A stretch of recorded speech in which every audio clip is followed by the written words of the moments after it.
What's up, YouTube, and welcome to Codename Scream. I am that horror guy. And I'm Mel. And please make sure to like, subscribe, and ring the bell for notifications for all things horror. Welcome to another episode of With Footage Being Found, still covering our found footage films, but we're starting something brand new today in the series. What are we doing?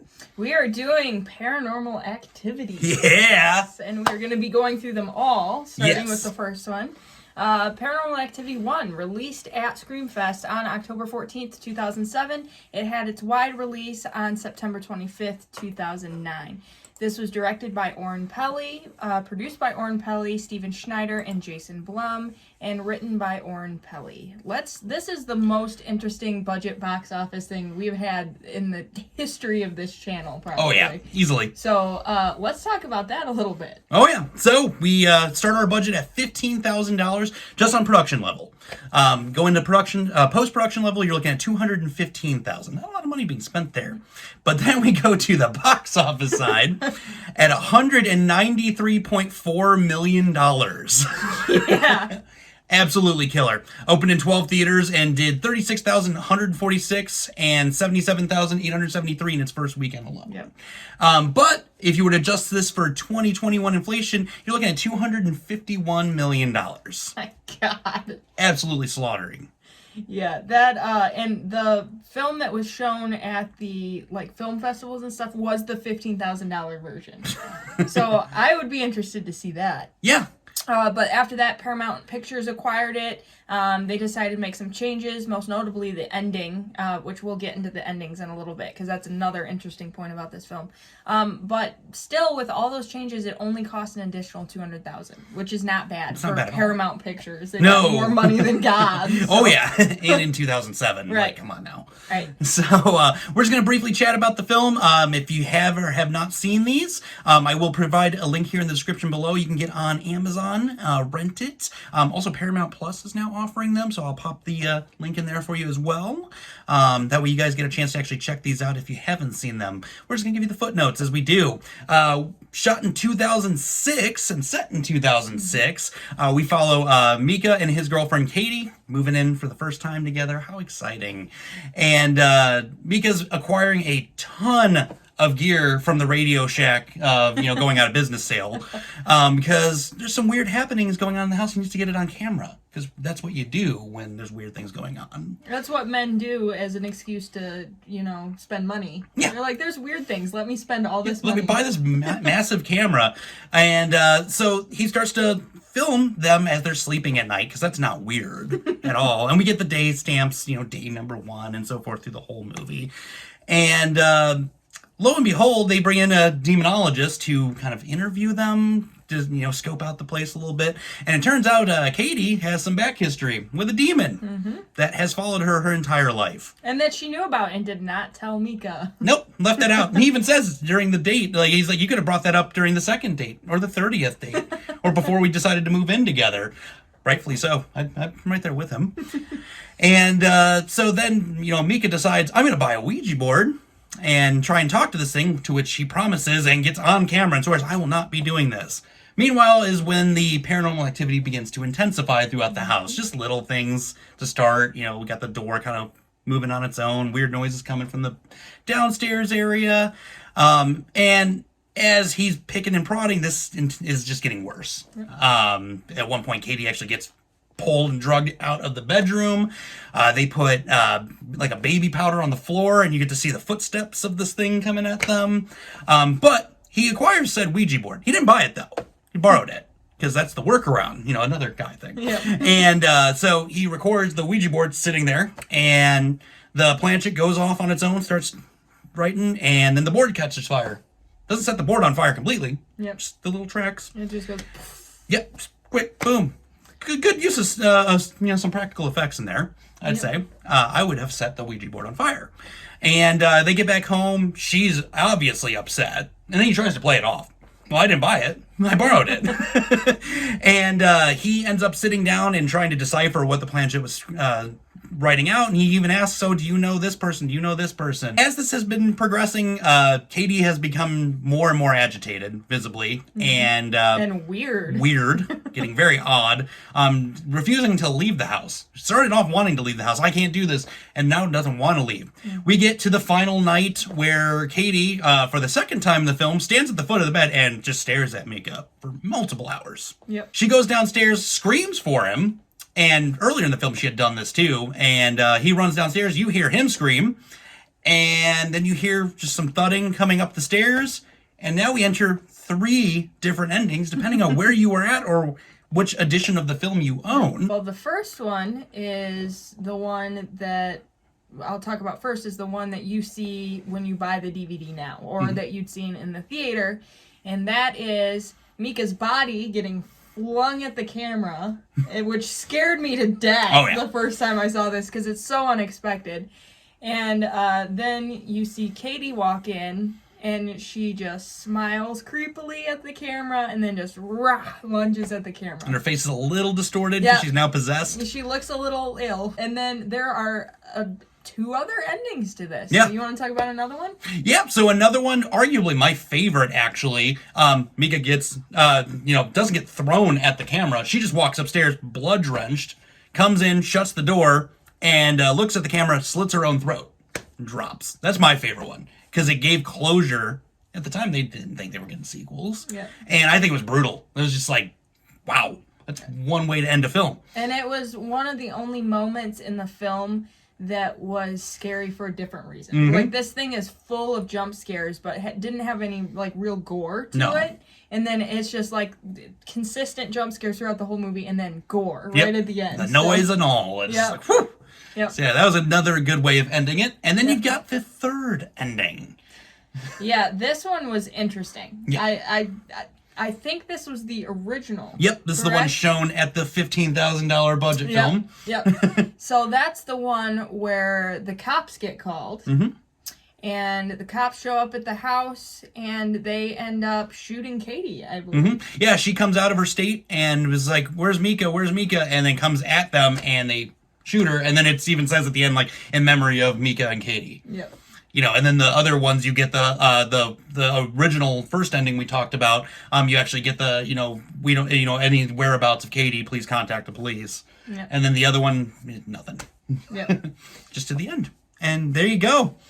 So, any fun facts? I've got a bunch of them. Let's get into our Rotten Tomatoes first. Yes. Lest we forget. Yes. Because we always forget this. Always.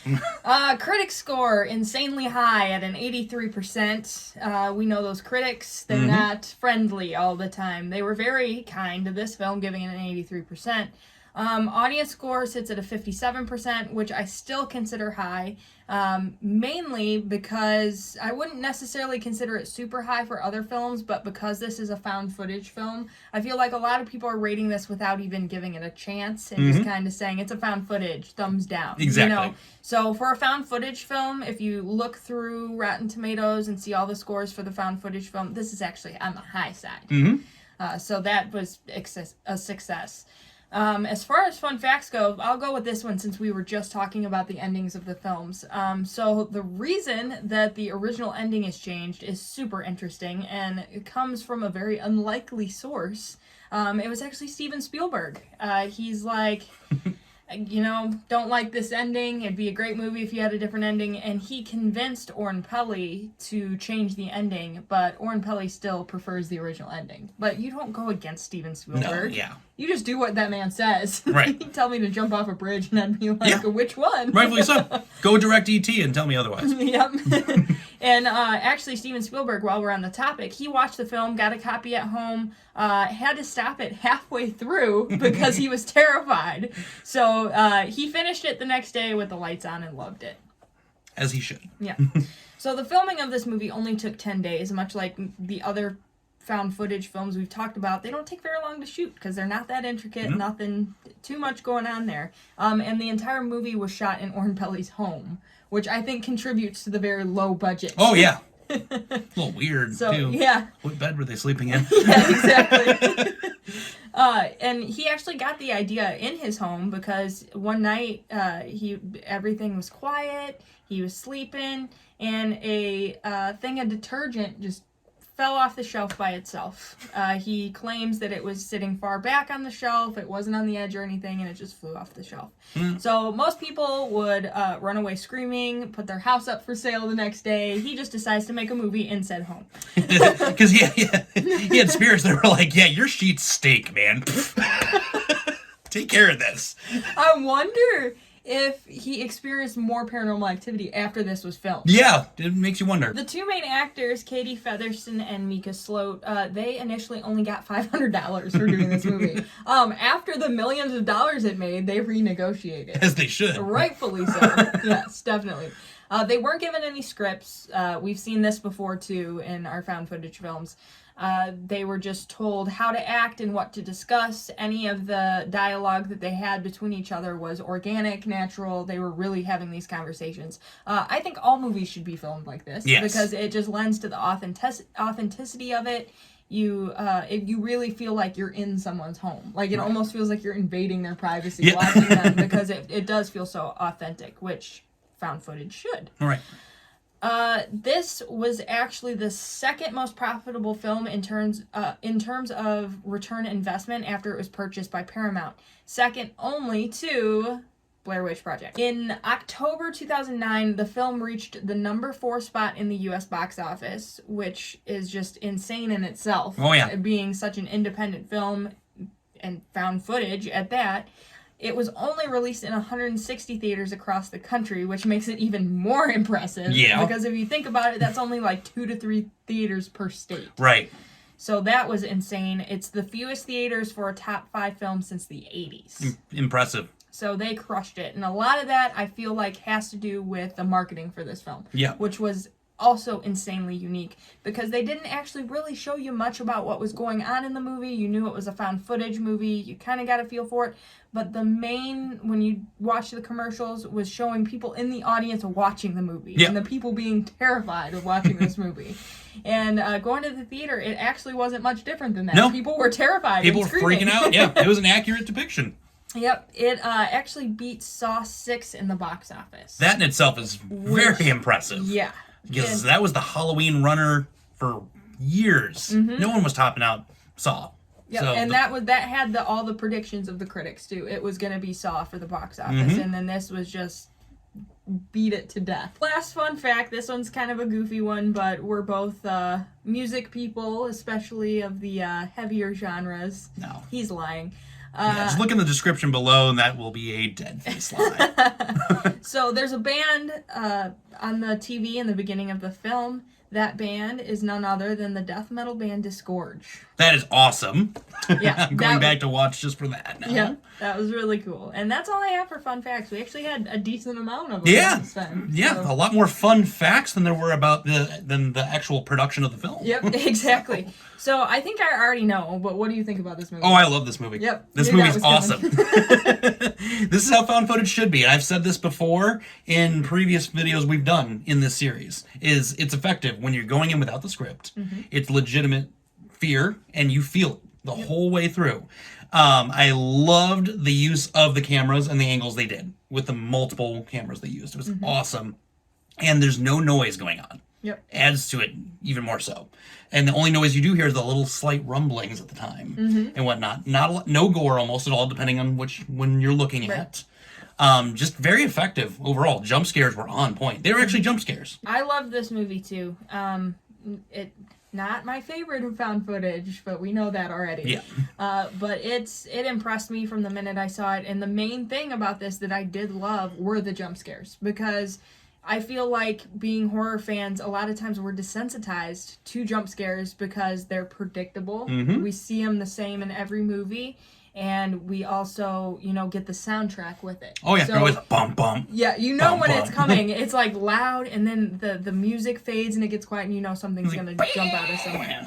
This was so unpredictable that it actually made me jump, which jump scares don't usually, I mean, sometimes they do just because it's loud, scary music and I'm aware of sometimes. But, like, I feel like I was scared for the right reason. I wasn't scared because of the soundtrack or because of the anticipation, because you weren't really anticipating these jump scares. No. Especially the one at the end where Mika gets flown at the camera. You do not see that coming whatsoever. No. And the distorted face was creepy, too, in itself. It was just, there's a lot going on to it, and going back and rewatching this for the series, Host was the only other one that I've had where the legitimate jump scares actually freaked me out. Right. And even this one, it's like, I've seen this before, and it was even like, man, still effective. Yeah.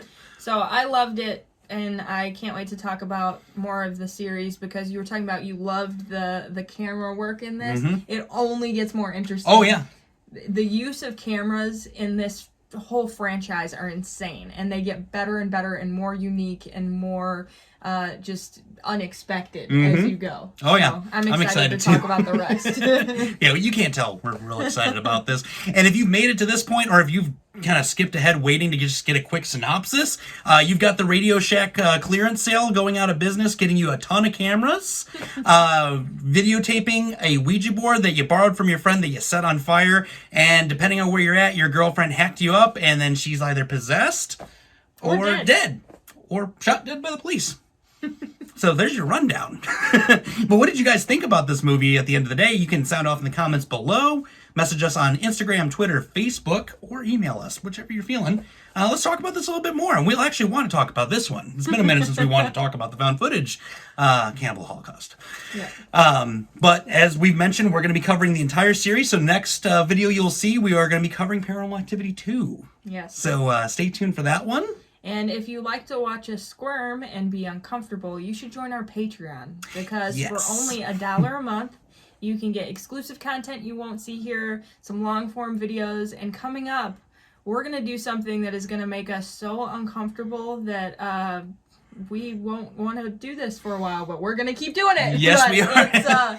It's a rough one, so if you want to see us potentially cry or throw up, or both, join us on Patreon for and only $1. We'll make that announcement here soon. I won't tell you when, just stay tuned, it's coming. Yep. So with that being said, scare you later, YouTube.